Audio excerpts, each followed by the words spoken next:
أعوذ بالله من الشيطان الرجيم بسم الله الرحمن الرحيم الحمد لله رب العالمين والصلاة والسلام على أشرف الأنبياء والمرسلين وعلى آله وأصحابه أجمعين رب اشرح لي صدري ويسر لي أمري واحلل عقدة من لساني يفقه قولي رب يسر ولا تعسر يا كريم. Assalamualaikum warahmatullahi wabarakatuh.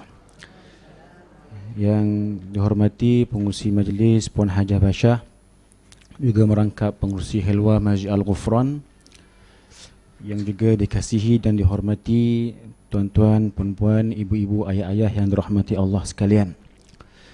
Sebelum kita masuk ke dalam topik kita pada hari ini, tuan-tuan yang dirahmati Allah, suka kita maklumkan apabila kita mendengar khabar berkenaan kematian seseorang, tak kira siapa pun yang meninggal dunia, acap kali kita akan mengucapkan kalimah inna lillahi wa inna ilaihi raji'un. Namun tuan-tuan yang dirahmati Allah, ada di antara manusia yang bila dia mendengar kalimah inna lillah, dia rasa sama je lah, asyik-asyik itu je, tak ada kalimah lain ke? Tuan-tuan sekalian, jadi tuan-tuan sekalian, kita tengok kalimah tersebut di dalam Al-Quran. Allah kata dalam surah Al-Baqarah, alladzina idza asabathum musibah qalu inna lillahi wa inna ilaihi raji'un. Tuan-tuan apa belaka? Oh, para hafizah ni, alhamdulillah. Senanglah kerja saya ni. Bagus tuan-tuan. Itu maknanya tuan-tuan bakal mendapat, oh tak buka lagi, tak apa, bakal mendapat kerahmatan insya-Allah. Baik. Dalam Quran tu kata inna lillah. Lillah ini tuan-tuan sekalian, kita lihat kalau tuan-tuan belajar bahasa Arab, saya rasa tuan-tuan belajar bahasa Arab, muka tuan-tuan pun macam Arab semua dah, insya-Allah. Bolehlah tuan-tuan ya. Jadi lillah itu dia berasal daripada perkataan li, untuk. Kalau orang belajar bahasa Arab, li itu adalah huruf jar. Li, untuk. Lillahi, Allahi. Kalau kita buka Al-Quran, tuan-tuan yang dirahmati Allah, tuan-tuan buka Al-Quran, tuan-tuan pun semua hafizah, alhamdulillah. Bila buka Al-Quran, kita cari perkataan lam. Lam yang bermaksud untuk. Tuan-tuan akan jumpa kesemua perkataan untuk adalah menggambarkan satu yang positif. Tuan-tuan sekalian, contohnya kita kata, Allah kata apa? Yahabu liman yasha'u inatha wa yahabu liman yasha'u zukur. Kan? Allah memberikan kepada sesiapa pun untuknya li, anak perempuan ataupun anak lelaki. Allah kata lagi surah Al-An'am, kullan yusibana, bukan, Ali Imran, kullan yusibana illa ma kataballahu lana huwa maulana. Katakanlah wahai Muhammad, tidak adalah apa yang menimpa kami melainkan itu untuk kami. Lana. Tuan-tuan sekalian, bila lana, lam untuk ini, ulama kita kata untuk adalah bermaksud positif. Positif. Adapun ala, siratal ladzina an'amta alaihim ghairil maghdubi alaihim, ala itu adalah yang negatif. Tuan-tuan yang dirahmati Allah, jadi bila kita dengar perkataan lillah, sungguhnya kita ni adalah untuk Allah, dan Allah pastinya menginginkan kebaikan untuk setiap hamba-Nya. Oleh itu, dengan mengertinya kalimah itu, mudah-mudahan kita mampu mengubati kekecewaan bila mendengar musibah, dengan meyakini bahawa idillah ataupun Allah itu sentiasa inginkan kebaikan, walaupun pada zahirnya merupakan azab dan juga musibah. Baik tuan-tuan yang dirahmati Allah, itu mukadimah tuan-tuan sekalian. Tak ada kena-mena dengan tajuk kita hari ini. Okey. Baik tuan-tuan yang dirahmati Allah. Baik, kita mulakan. Saya ingat tuan-tuan 40 orang. Saya pun, sebab saya kira kasut kat luar tu 40 orang, 40 pasang ya. Tengok-tengok rupanya lebih tuan-tuan sekalian. Maaflah. Jadi kita mulakan lagi satu salinan untuk sedang diusahakan insya-Allah. Baik tuan-tuan yang dirahmati Allah. Baik, yang kita nak baca, dia tak buka lagi. Mohon ibu-ibu kalau boleh kita tekan. Tak apa, saya apa? Tak apa tuan. Tenang.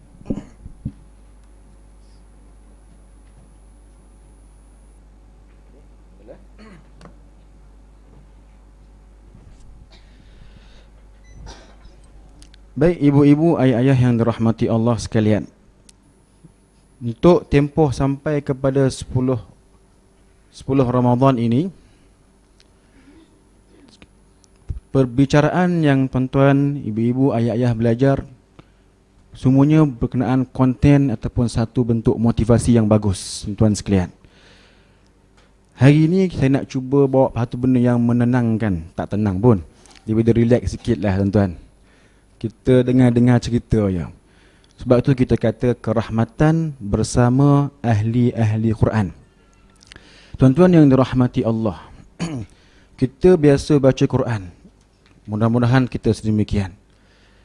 Namun bila kita baca, tuan-tuan sebelum kita buka lah, kita baca lah mana-mana pun, adakah pernah terfikir di dalam pemikiran kita, yang Quran ini pada asalnya tuan-tuan sekalian diturunkan tanpa hafaz, tanpa sebarang kitab. Berbeza dengan Nabi Musa AS ataupun Taurat ataupun Injil Nabi Isa, Allah beri dalam bentuk lauh ataupun alwah ataupun keratan-keratan kayu. Buktinya kita baca surah Al-A'raf. Allah kata apa? Falamma raja'a Musa ila qaumihi ghadbana asifa. Okey, ghadbana asifa. Maknanya tuan sekalian, qala ya bana ummala, okey, wa adha alqah wa akhadha bi akhi. Di mana ketika Musa balik daripada bertemu dengan Allah, berkata-kata dengan Allah ketika di Tur Sina ataupun Tur Saina, Allah bagi dia lauh, macam satu keratan papan Taurat. Kemudian tuan-tuan yang dirahmati Allah, dia balik, dia bawa lauh tu. Baik, itu kisah Nabi Musa alaihi salam. Maknanya kitab mereka adalah dalam bentuk lauh, bukan hafazan, dan sekaligus turun, tuan-tuan sekalian. Oleh itu bila mana Oleh itu bila mana orang kafir Quraisy mengatakan kepada Nabi Muhammad, laula nuzzil hadzal Qur'anu ala jumlatan wahidah. Apa salahnya kalau Quran ni turun dalam keadaan sekaligus, tuan-tuan sekalian? Sebab apa? Dulunya Zabur, Injil dan juga Taurat diturunkan dalam keadaan sekaligus. Adapun Al-Quran bukan sedemikian. Dalam sebuah hadis riwayat Al-Imam At-Tirmizi, Allah kata ataupun para nabi kata, anajiluhum fi sudurihim. Injil mereka iaitu Quran mereka di hati mereka. Yakni di zaman sahabat Nabi radhiyallahu anhum ajma'in, kebanyakan kalimah ataupun ayatul Quran kesemuanya berada di dalam hati para sahabat Nabi. Mereka tak tulis sangat, tuan-tuan yang dirahmati Allah. Baik, tuan-tuan yang dirahmati sekalian, ini ayat kita yang pertama, muqaddimah pada hari ini.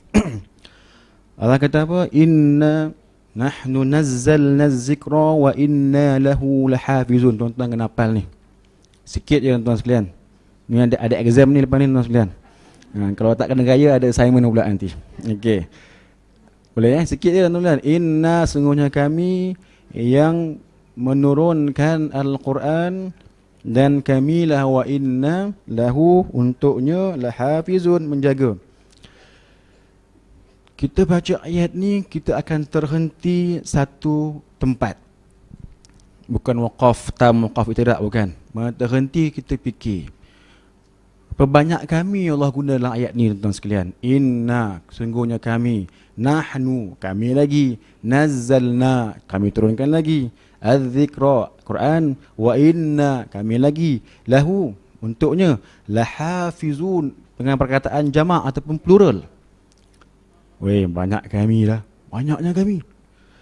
Tuan-tuan yang dirahmati Allah, sebelum kita pergi jauh di dalam ilmu-ilmu macam ni, kita kena stop dulu. Bukan stop balik tu stop dulu. Dan sekalian, kenapa Allah pakai perkataan kami di dalam Al-Quran? Okey. Kenapa Allah guna kami pada setengah tempat? Ada tafsir kata senang jawapannya. Bila Allah kata kami, itu menunjuk kepada sifatul af'al, sifat pembuat. Bila Allah kata aku, menunjukkan kepada sifat zat. Okey. La ilaha illa ana fa'budni wa aqimis salata li zikri. Dalam surah Taha. Tidak Tuhan melainkan aku, sembahlah aku. Okey, tuan sekalian. Okey. Tapi bila kata kami, kenapa? Okey. Kerana tuan-tuan yang dirahmati Allah, kami ini melambangkan, orang kata sebab Allah tu hebat. Okey, betul. Kita setuju. Tapi kami ini kalau tuan lihat dia punya proses kekamian itu, tetap semuanya Allah yang beri sebab. Tetapi bila Allah memberi sebab, tapi ada kalanya makhluk menjadi penyebab juga, tuan-tuan yang dirahmati Allah. Sebagai contoh ayat yang paling mudah, Allah kata wa anzalna minas sama ima'an tahura.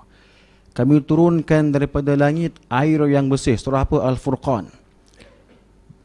Allah turunkan, betul. Tapi nampak siapa turunkan? Hujan.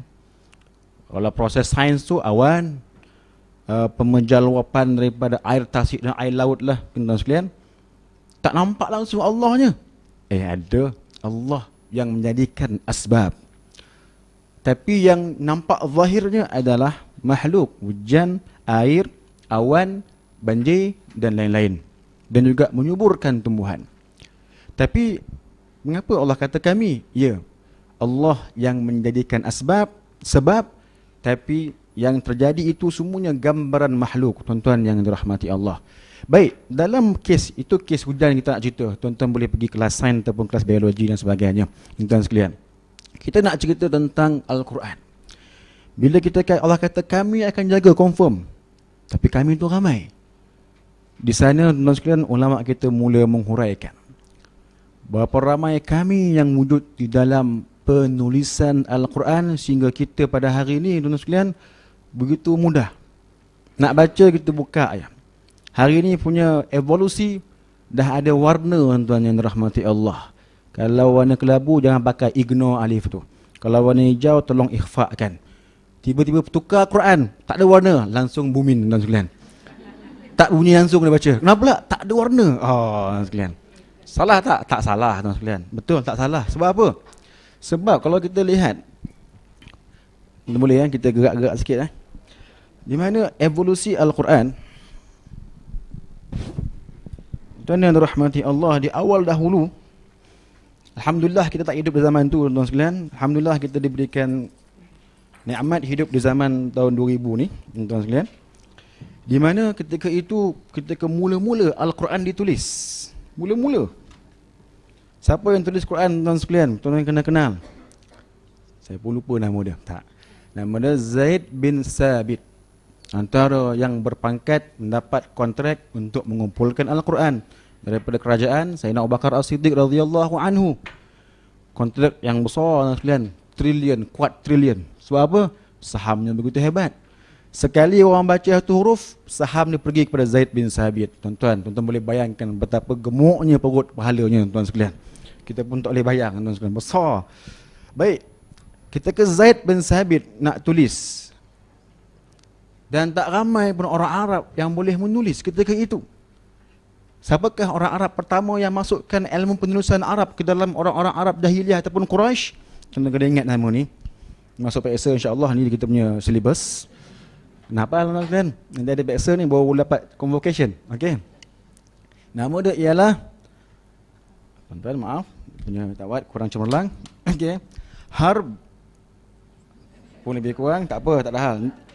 Itu kita pandang positif, makna banyaknya guna ketulisan, banyaknya guna pen. Bagus tuan-tuan. Okey. Nama dia Harb bin Umayyah. Siapa ni? Inilah merupakan datuk kepada Sayyidina Muawiyah bin Abi Sufyan. Sebab tu kerajaan dia menjadi kerajaan Umayyah, datuk dia. Orang yang bertanggungjawab membawa penulisan Arab ke dalam kaum Quraisy. Tak ramai yang tahu. Hanya VIP je tahu tulis, tuan-tuan yang dirahmati Allah. Siapa dia VIP? 4 khulafa ar-rasyidin. Tahu. Harb bin Umayyah. Harb ni perang maksud dia. Okey, tuan-tuan yang dirahmati Allah. Bila Zaid bin Sabit dapat kontrak berjumlah kuadrilion rial Mesir ketika rial Saudi ketika itu, dia ditugaskan menulis, mengumpulkan je, dia kumpulkan. Apa Zaid bin Sabit buat? Tuan-tuan sekalian, dia kata, kalau kau suruh aku mengangkat gunung, aku mampu.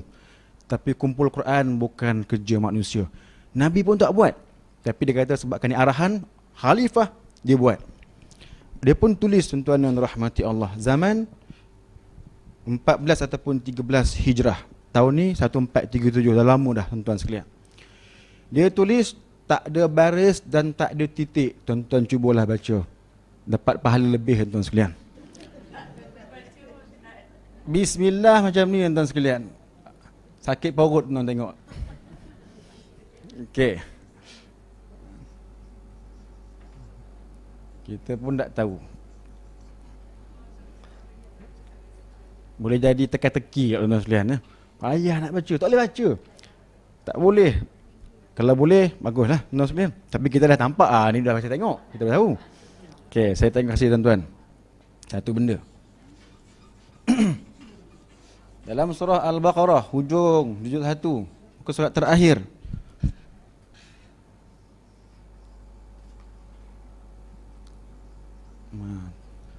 Tuan-tuan sekalian, boleh jadi sad, boleh jadi dot, boleh jadi ba, boleh jadi ta, boleh jadi ya, kita pun tak tahu. Inilah tulisan pertama dalam Quran, tak ada baris dan tidak ada titik dan tak ada sebarang tanda. Apatah lagi lam, alif, mim, jim, sili, kili tu lagi tak ada. Titik 3, titik 4 semua tak ada tuan-tuan sekalian. Habis apa yang ada? Ni yang ada. Untuk apa? Sekadar mengumpulkan Al-Quran, tuan-tuan yang dirahmati Allah. Kemudian alhamdulillah adanya evolusi, nanti kita lihat cerita-cerita itu insya-Allah tuan-tuan sekalian. Ulama kita buat sikit-sikit. Dan bila mana kita perlukan kepada sekian dan sebagainya, maknanya kita tak boleh baca tanpa ni. Dah ada buku kita boleh baca, tak apa. Jadi tidak ada isu pada mereka yang belajar Quran, dia bergantung kepada warna. Okey, jangan marah dia tuan-tuan sekalian, teruskan. Yang penting dia belajar cantik dah tu. Okey tuan-tuan ya. Jadi benda biasa kalau kita terpaksa bergantung kepada warna, kepada tanda, dan tanda berasalnya tak ada langsung. Bahasa orang putih kata naked tuan-tuan sekalian. Apa yang ada? Yang ada cuma tulisan saja. Sebab apa? Sebab kerja mereka tuan-tuan sekalian adalah mengumpulkan Al-Quran. Ketika itu zaman Zaid bin Sabit atas arahan Khalifah Abu Bakar As-Siddiq radhiyallahu anhu. Tuan-tuan sekalian, satu cerita. Kita cerita yang ni, jangan risau. Exam kita mudah ya, ABC, jangan risau. Zaid bin Sabit, tuan-tuan yang dirahmati Allah, dia ada metodologi dalam, walaupun dapat kontrak tanpa perlu membida kontrak, dia terus dapat. Tak ada yang bid sama-sama dengan dia, tak ada kontraktor lain. Sebab dia je saja yang hebat ketika itu. Dia dapat projek itu tuan-tuan sekalian, dia buat metodologi dia.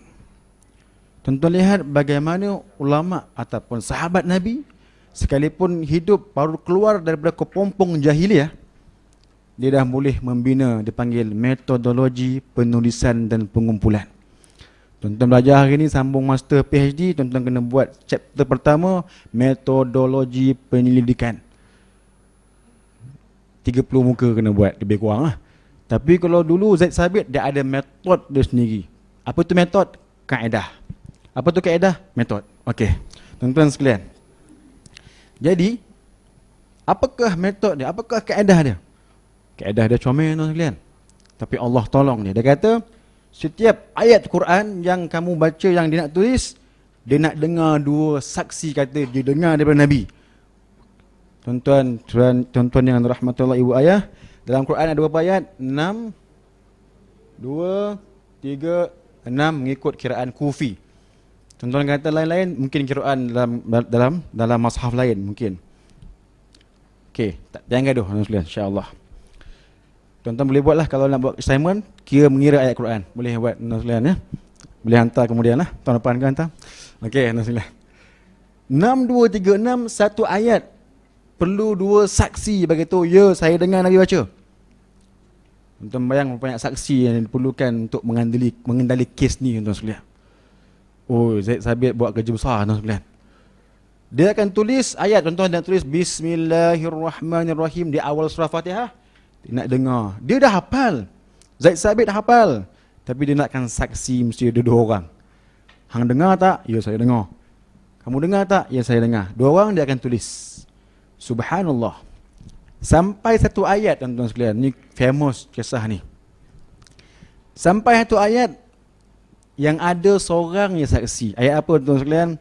Tuan-tuan kenapa ayat ni? Tuan-tuan beramal. Laqad ja'akum. Ayat di hujung surah. Tuan-tuan membetul hafizah yang sejati, tuan-tuan sekalian. Surah Taubah. Laqad ja'akum rasulun min anfusikum azizun 'alaihi ma 'anittum harisun 'alaikum bil mu'minina raufur rahim fa in tawallaw faqul hasbiyallah la ilaha illa hu 'alaihi tawakkaltu wa huwa rabbul 'arsyil 'azim. Kata setengah ulama, tentang boleh buka kata-kata sufi, baca ayat ni insya-Allah panjang umur. Kalau tak terbaca akan dipendekkan umur. Tak. Kata orang lah, ada orang tu dia baca ayat ni, umur dia panjang, satu hari dia terlupa, langsung dia mati. Elok jangan baca lah, tak terpulang lah. Beramallah apa-apa pun, bacalah ayat apa pun, insya-Allah barakah, insya-Allah. Ayat Quran langsung barakah. Baik. Laqad ja'akum sampai habis tu. Zaid Sabit hanya jumpa seorang je saksi, tuan-tuan. Siapa nama dia, tuan-tuan? Khuzaimah. Khuzaimah ni laki perempuan? Laki. Tak perempuan, laki. Khuzaimah. Sampai kepada Khuzaimah ni, Zaid Sabit dia stop jap. Mana seorang lagi ni? Tapi sedangkan Zaid pun hafal. Tapi dia nak kata dia punya metodologi dia, kaedah mengambil data ialah mesti 2 saksi. Barulah data itu valid dan reliable. Itu bagi pandangan Zaid Sabit yang dia dapat kontrak buat ni. Khuzaimah tak ada seorang lain. Semua kata, kami tak ingat wahai Zaid. Kami tak ingat. Kata tanya Abu Bakar, kami pun tak ingat. Khuzaimah kata, saya dengar ayat ni. Tuan-tuan yang dirahmati Allah. Tiba-tiba datang seorang sahabat Nabi. Seorang ni dia kata, wahai Zaid, hang ingat tak? Mereka semua ingat berlaku, tuan-tuan. Kita suka baca kitab-kitab lama ni, dia ingat kuat. Lepas tu tuan-tuan pun ingat kuat juga, tapi dia pun lagi kuat lagi. Sebab mereka menulis kitab dan sekalian kadang-kadang tanpa rujukan. Kita kagum, saya kagum sungguh. Tak tahulah nak cakap macam mana kagum kita pada mereka, tuan-tuan sekalian. Contoh Al-Imam, kita kata Al-Imam As-Sayuti. Tuan kenal nama dia?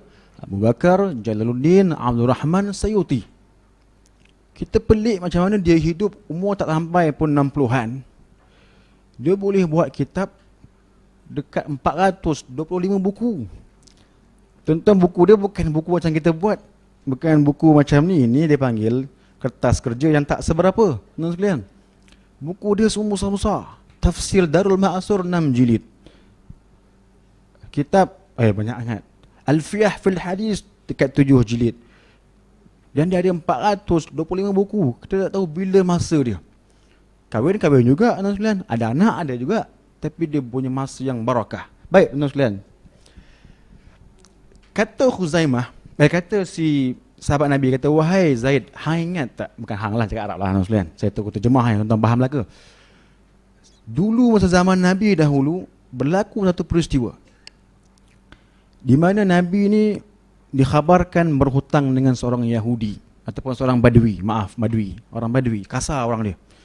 Badui kasar, tuan sekalian. Bukan sebab dia kasar, dia hidup di kampung, hidup dia sukar, dia kasar sikit lah. Maka Badui ni dia tuntut pada Nabi, ya Rasulullah, wahai Muhammad, dia Muhammad dia, style dia. Mana hutang hang tak bayar lagi? Maka Nabi katakan, saya dah bayar dulu. Nabi kata Khuzaimah, tak. Kata si Badui, tak, hang tak bayar. Mana saksi kamu? Kata si Badui kepada Nabi Muhammad SAW. Maka Rasulullah kata, tak ada saksi lah. Yang ada pun mungkin menantu saya nak Ali. Tapi Rasulullah tahu, tak fair lah ambil menantu sebagai saksi, tak boleh. Mahkamah pun tak pakai, tuan sekalian. Islam pun tak terima. Maka tuan-tuan yang dirahmati Allah, datang Khuzaimah. Dia kata, wahai Badui, aku saksi yang Muhammad Rasulullah telah bayar hutang hang. Badui kata, mana hang tahu? Aku saksi. Yang tuan sekalian. Langsung selesai kes. Dia tak bawa mahkamah tapi selesai, dan tu juga sebab Khuzaimah jadi hero ketika itu. Dia kata saya saksi. Habis cerita tu, pulang Badui tu, Nabi Muhammad jumpa dengan Khuzaimah. Wahai Khuzaimah, bila pula kau nampak aku berhutang dengan dia? Tuan sekalian. Tuan sekalian. Khuzaimah jadi hero tak tentu pasal itu. Dia terus jadi hero. Okey lah tu. Tentu sejarah tu. Dan ada dalam buku sejarah semua. Keheroannya Khuzaimah ketika itu. Kata Khuzaimah, wahai Rasulullah. Ni tengok, akal orang Arab dahulu clear, tuan sekalian. Kalau kami ni percaya dengan semua apa yang kamu bawa, wahai Khuzaimah. Hang bawa, hang pergi Isra Mi'raj, kami percaya. Hang pergi ni aku percaya. Hang buat Quran aku percaya. Takkan hang berhutang berapa dinar aku tak percaya? Tuan sekalian. Tu dia punya cara fikir. Confirm hang tak tipu. Apa Rasulullah kata? Semenjak hari ni wahai Khuzaimah, penyaksian kamu mewakili 2 saksi. Tuan-tuan sekalian. Tengok cerita, comel cerita tuan sekalian. Macam mana ulama kata, Zaid Sabit dengar, aku pun ingat benda tu. Langsung ayat laqad ja'akum sampai habis surah At-Taubah, dikira walaupun satu saksi Khuzaimah sahaja, tapi ikut rekod ada footnote di bawah tu. Mana dia? Tak tahulah footnote tu, tapi dia make note dia mewakili 2 saksi. Sebab apa? Rasulullah yang kata. Tuan-tuan yang dirahmati Allah, itu kisah penulisan Al-Quran sampailah habis. Quran ditulis oleh Zaid bin Sabit radhiyallahu anhu dan disimpan di Madinah ketika itu. Tuan-tuan yang dirahmati Allah, kita dah melangkau kepada silibus untuk sem yang ketiga. Kita baru sem yang pertama, tuan-tuan sekalian sebenarnya. Okey, tuan-tuan ya. Patah balik ayat. Baik, kita tengok ayat yang kedua, tuan-tuan sekalian. Okey, tuan-tuan yang dirahmati Allah, kita baca. Allah berfirman, tuan sekalian, bismillahirrahmanirrahim. Thumma awrathnal kitaba alladhina istafayna min ibadina faminhum zalimun li nafsihi wa minhum muqtasid wa minhum sabiqun bil khairati biiznillah dzalika huwal fadlul kabir. Surah Fatir ayat 32. Tuan-tuan kena hafal, ini juga akan masuk exam insya-Allah. Baik tuan-tuan sekalian, Allah kata apa? Kemudian kami wariskan kitab kami ini, iaitu Al-Quran, kepada orang yang kami pilih. Itu perkataan tu mahal tuan sekalian. Kami pilih, tuan-tuan sekalian. Kita nakkan pemilihan itu. Dalam Quran, tuan-tuan yang dirahmati Allah, tuan-tuan boleh baca. Tuan-tuan baca perkataan, cari perkataan fillah ataupun fina. Tak apalah, tuan-tuan tak baca lah, saya cerita terus lah. Dalam Quran Allah kata fi sabilillah, kita faham di jalan Allah. Bila mana Allah kata wajahidu fi sabilillah, berjihadlah kamu di jalan Allah. Tuan-tuan tahu, perempuan tahu, ibu ayah semua tahu. Tapi ada 2 ayat Allah cerita wajahidu fillah, berjihadlah kamu di dalam Allah. Surah apa? Surah Al-Hajj ayat terakhir, ayat 78, dan juga surah Al-Ankabut ayat 69. Ayat terakhir, semua ayat terakhir tuan sekalian. Al-Hajj juzuk 17, Al-Ankabut juzuk yang ke-21. Tuan-tuan yang dirahmati Allah. Allah kata apa? Wajahidu fillahi haqqa jihadih. Wajahidu fillahi, berjihadlah kamu fillah, bukan fi sabilillah, fillah, haqqa jihadih, dengan jihad yang sebenar.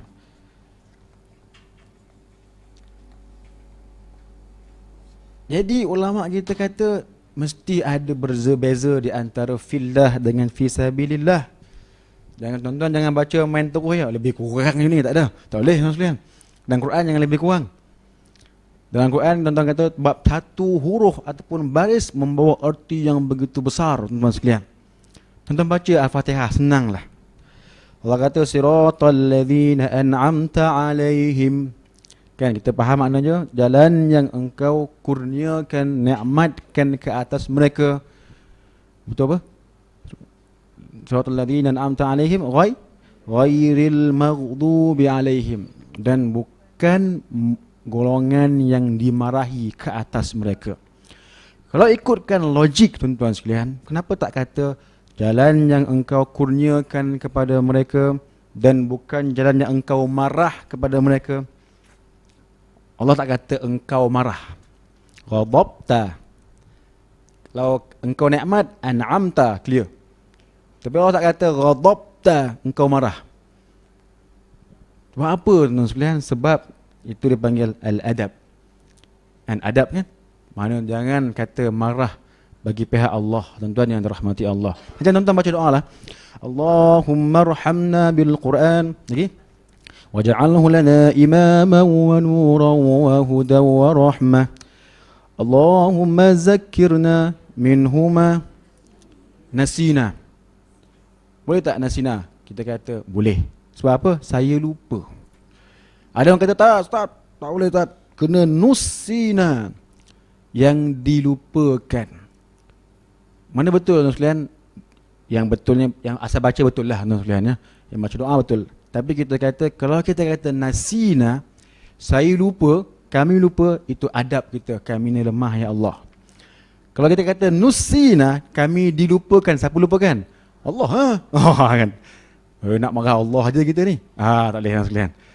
Biarlah kita kata saya lupa ya Allah, saya lemah, tak apa. Itu dari segi perspektif adab dengan Allah Subhanahu wa taala. Oleh itu dalam Quran susunan itu begitu mukjizat.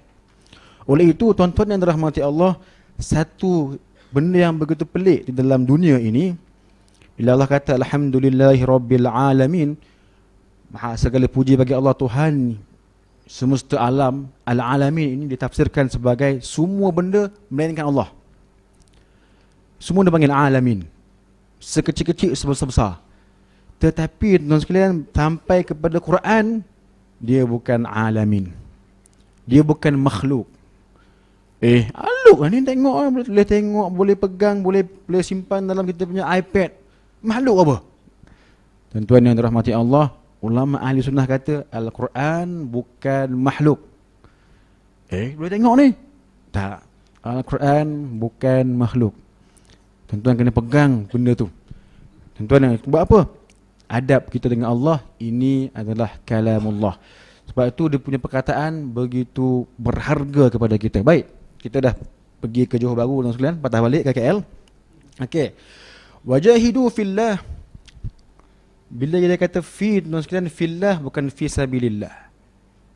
Fi sabilillah di jalan Allah. Kalau fillah di dalam mencari Allah. Oleh itu Allah kata apa lepas tu? Huwajtabakum. Allah lah yang memilih kamu. Tuan sekalian. Ijtaba sama dengan istofa, kena pilih. Jadi orang-orang ni yang berjihad ataupun yang menyucikan hatinya, dipilih. Juga dengan yang baca Quran juga yang dipilih, tuan-tuan yang dirahmati Allah. Baik. Kita terus pada ayat kita, tuan sekalian. Istafaina, yang Allah pilih untuk membaca atau mewarisi kitab Allah. Faminhum zalimun li nafsih. Ada di antara mereka yang menzalimi diri mereka. Zalim. Tak, tuan sekalian, sabar dulu. Rupanya zalim juga baca Quran ni. Sudah. Keluar pula fatwa baru, tuan sekalian. Baca Quran ni boleh mewarisi sifat zalim. Tak, jangan. Jangan lagu tu, tuan sekalian, relax. Dia di bawah tajuk orang yang dipilih oleh Allah. Tapi dia pilih cantik tu, comel tu. Tapi dalam golongan yang dipilih tu ada yang zalim. Siapa dia? Dia baca. Tapi kadang-kadang dia terlanggar sikit, tuan yang dirahmati Allah. Sebab apa? Kelemahan manusia. Kedua, tuan dia kata wa minhum muqtasid. Ada di antara mereka yang pertengahan. Sederhana, muqtasid, tuan sekalian. Dia baca juga, tapi dia lagi bagus. Kata ulama, orang ini akan masuk syurga dengan hisab yang simple. Hisaban yasira. Kita nakkan simple. Kita nakkan dia kira terus total expenses dan juga dengan dia punya revenue cukuplah tuan sekalian. Tuan buka dalam kita punya account statement tu, jangan tengoklah dia punya receivable ke, dia punya bad debt ke, bad hutang lapuk ke, jangan. Cukuplah ambil dia punya untung, net profit ke net loss, cukuplah. Itu yang kita nak, tuan sekalian. Sampai kiamat Allah kata tolong bentangkan kitab kamu, kita kata ya Allah hisaban yasira, hisab yang simple, maknanya auditing, simple auditing tuan-tuan. Jangan terlalu spesifik mampu kita tuan-tuan yang dirahmati Allah. Maknanya net loss ataupun net profit. Nanti minta kita profit lah, jangan loss tuan-tuan. Untung sikit pun okey lah. Yang penting break even tuan-tuan ya. Okey, cukup. Tapi tuan-tuan faham ni semua? Ini bahasa account ni, saya pun tak faham, saya hentam ya tuan-tuan. Okey. Maknanya kita punya hisab tu lebih sikit baik cukup. Jangan hisab yang syadid tuan-tuan. Hang buat apa ni? Hang beli apa ni? Kacau kita tuan-tuan yang dirahmati Allah. Baik. Tapi Allah kata lagi wa minhum sabiqum bil khairat, ada orang yang langsung menerjah laju dengan kebaikan ke hadapan biiznillah, dengan izin Allah. Siapakah golongan tu? Orang yang masuk syurga tanpa hisab. Siapakah mereka? Hari ini kita nak tengok mereka tuan-tuan sekalian. Yang menyumbang besar dalam Quran tapi kita tak pernah kenal nama-nama mereka tuan-tuan yang dirahmati Allah. Tuan pernah dengar nama Khalil bin Ahmad tuan sekalian. Itu orang yang tanggungjawab membuat baris dalam Quran. Kita terima kasih pada dia tuan sekalian. Kalau tak ada baris, bumin kita tuan sekalian. Sosek baret tuan. Sosek tak tahu mana kita pergi. Dia buat, Khalil Ahmad kata titik atas kha, titik bawah ya. Tuan-tuan sekalian, tuan dengan nama Abul Hasan Muhammad bin Yahya As-Safaqusi. Bukan Sofa Bed atau bukan Sofa di Lorenzo tuan sekalian ya. Safaqusi nama dia. Nama tempat dia. Muhammad bin Yahya As-Safaqusi. Pengarang kitab Ghaisun Naf'i fi Qiraati Sab'i. Dia buat buku cerita bagaimana nak berhenti makro'. Tuan tahu makro' ya? Ain. Juzuk lepas ayat sekian, juzuk pertama. Lepas ayat sekian, juzuk kedua. Ayat ini, makro' ni yang macam ada gambar kubah masjid ni sekalian ni. Sekalian ni, ni. Bintang-bintang ni. Bintang ni. Itulah dialah Imam As-Safaqusi ni yang buat. Safaqusi, nama tempat dia tuan sekalian. Bukan dia suka beli sofa atau kursi. Tak. Safaqusi, Safaqus. Ulama-ulama dekat Parsi tuan-tuan yang dirahmati Allah. Dia yang menyumbang. Kita tak pernah dengar nama ni. Kita pernah dengar nama, nanti kita cerita insya-Allah tuan-tuan yang dirahmati Allah. Baik tuan-tuan yang dirahmati sekalian. Okey, kita dah agihkan kita sama je dengan apa yang ada dalam kita punya slide. Tuan-tuan yang dirahmati Allah.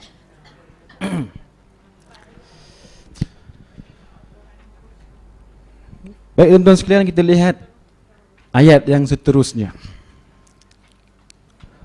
Allah kata tuan-tuan dalam surah Al-Furqan ayat 32, wa qala alladhina kafaru laula nuzila alaihi al-Qur'anu jumlatan wahidah kadzalika linuthabbita bihi fuadak wa rattalnahu tartila. Dan berkata orang kafir itu, yakni kafir Quraisy di Makkah, mengapakah tidak diturunkan Al-Quran dalam sekaligus satu kali turun semuanya? Apa Allah kata kadzalika linusabbita bihi fuadak, itu adalah kerana untuk mengukuhkan hati kamu wahai Muhammad. Rattalnahu tartila. Baik tuan-tuan yang dirahmati Allah, kita cuba belajar sikit. Tuan-tuan dah belajar dah saja je ni. Ayat ini tuan-tuan, Allah kata dengan menurunkan Al-Quran secara berperingkat, ia bakal mengukuhkan hati Nabi Muhammad. Tuan-tuan ya, clear ya? Kita tengok ayat lain pula. Surah Hud. Semua ada dalam nota. Allah kata apa? Wa kullan naqussu 'alaika min anba'ir rusuli ma nuthabbita bihi fuadak wa ja'aka fi hadhihi al-haqq wal ayah. Allah kata apa? Kesemua cerita rasul-rasul yang kami khabarkan kepada kamu wahai Muhammad adalah untuk mengukuhkan hati kamu. Sama term dia. Nuthabbita bihi fuadak, untuk mengukuhkan hati. Ayat sebelum dia tuan-tuan lihat, tuan-tuan yang dirahmati Allah, Quran turun dengan berperingkat untuk juga mengukuhkan hati. Tuan-tuan ya, apakah dia punya persamaan? Persamaan dia, dua-dua mengukuhkan hati. Apakah perbezaan? Benda berbeza. Pertamanya, bezanya, Quran turun berperingkat untuk kukuhkan hati. Yang kedua, Allah cerita para rasul punya cerita terdahulu, cerita Nabi Ibrahim, Nabi Adam, Nabi-Nabi lain, kesemua juga untuk mengukuhkan hati. Oh, tuan-tuan sekalian, dia memiliki manfaat yang sama tapi benda berbeza. Oleh itu, bercerita ataupun memaklumi kisah-kisah orang dahulu merupakan satu kebanggaan oleh para ulama kita, tuan-tuan yang dirahmati Allah. Kita lihat tuan-tuan yang dirahmati sekalian, kita tengok cerita-cerita di dalam Al-Quran. Saya tak cerita Al-Quran. Tuan-tuan baca Quran, tuan-tuan akan jumpa perkataan Adam, Ibrahim, Zakaria, Yahya, Isa, Yunus, semua cerita. Tuan-tuan juga akan jumpa satu nama manusia biasa. Siapa? Siapa tuan-tuan sekalian? Maryam, Luqman, betul? Maryam, sahabat Nabi siapa nama dia? Zaid. Falamma qada Zaidun minha wataran zawwajnaka likaila, dan ayat surah Al-Ahzab. Sebelum kita membaca kisah-kisah dalam Quran, ada kisah yang tak ada nama. Kisah Ashabul Kahfi. Kisah dalam surah Al-Haqqah 29 tentang 2 orang ataupun 3 orang yang dipanggil empunya kebun. Banyak kisah, terlalu banyak kisah. Orang kata ini maklumat sejarah. Tak, tuan-tuan yang dirahmati Allah, silap. Tidak begitu tepat. Bukan sejarah, tuan-tuan sekalian. Oleh itu Allah dia tak maklumkan nama. Tak nama pun. Kisah Ashabul Kahfi, orang kan nama dia Duqyanus, Tamliha, tak kisah. Tak kisah. Sila berikan nama apapun. Tapi bukan tu matlamat dia. Matlamat dia adalah dia punya informasi. Sebab apa? Okey, tuan-tuan sekalian. Sebab bila mana Allah tak maklumkan nama di dalam Quran, tak ada nama dalam Quran, dalam cerita-cerita itu, sebab Allah nak kata ini akan berulang lagi dan lagi dan lagi dan lagi. Tapi once Allah mention the name, siap benti sekali, maknanya itu merupakan spesifik. So itu adalah satu event yang special. Tuan-tuan tahu cerita apa?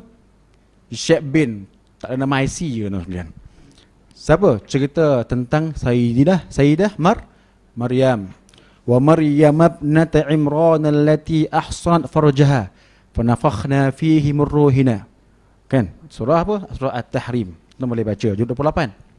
Banyak, ada surah Maryam khusus, tuan sekalian, juz 16. Kaf ha ya ain sad. Sebab apa Allah mention nama dengan binti? Allah nak bagi tahu kita kisah Maryam takkan ada yang akan berulang lagi. Jangan sesiapa klaim kalau dia mengandung ini adalah karamah sebagai karamah Sayyidah Maryam. Tak boleh.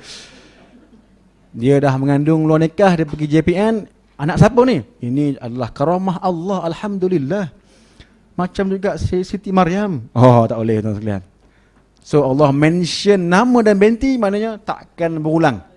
Wa Maryam ibnata Imran. Maryam anak Imran. Jangan siapa klaim. Okey, jangan siapa dakwa. Tapi bila nama tu tak ada mention, itu akan berulang sampailah hari kiamat. Baik tuan-tuan sekalian. Oleh itu kita punya point kita hari ini, kita dah menjurus